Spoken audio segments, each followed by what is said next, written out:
We are the band of sisters, 6 change makers who have written a book together. You Should Smile More, How to Dismantle Gender Bias in the Workplace. We're all former executives from PepsiCo. We worked together over a long period.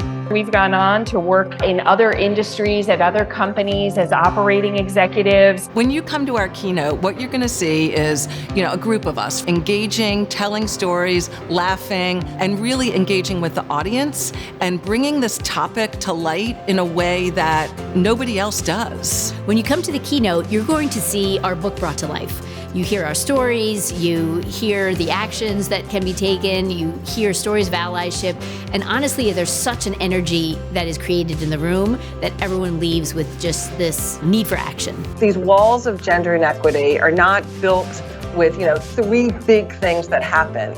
It's these small little things. It's day by day. And each one of them can feel too small, too petty, too insignificant to bring up.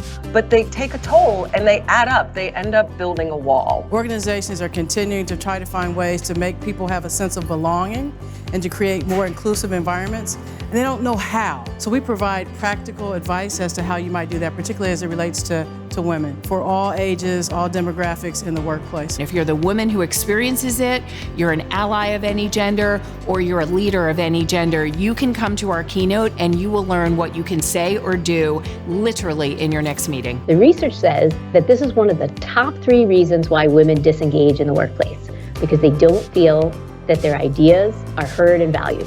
So this matters. It matters to get credit for your ideas. It matters to be heard. Pay attention to how ideas are brought into the room. And if you hear someone repeat someone else's idea, say something. Hey, that was a great build on C's idea. We're all telling our stories in a way that somebody in the audience is going to relate to. And that, I think, has been one of the strongest aspects of the book that we then are able to translate onto the stage. So Mitzi went through her career with the visible difference, obviously skin color.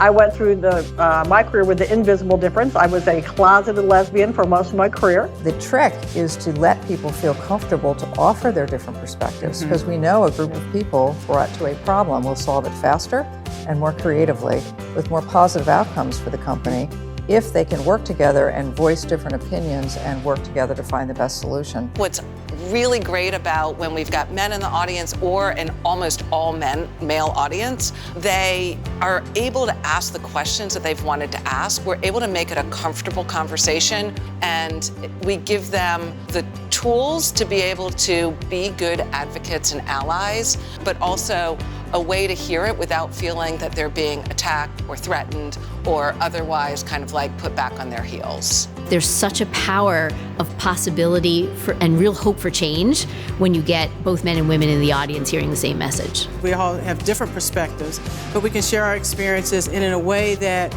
will enable people, women in particular, to find a way out of their particular situation, but also for people that are bosses or people that are witnesses to be able to support as allies as well. This is the most memorable hour you'll ever spend on the topic of gender bias, and you will leave with real action and be inspired.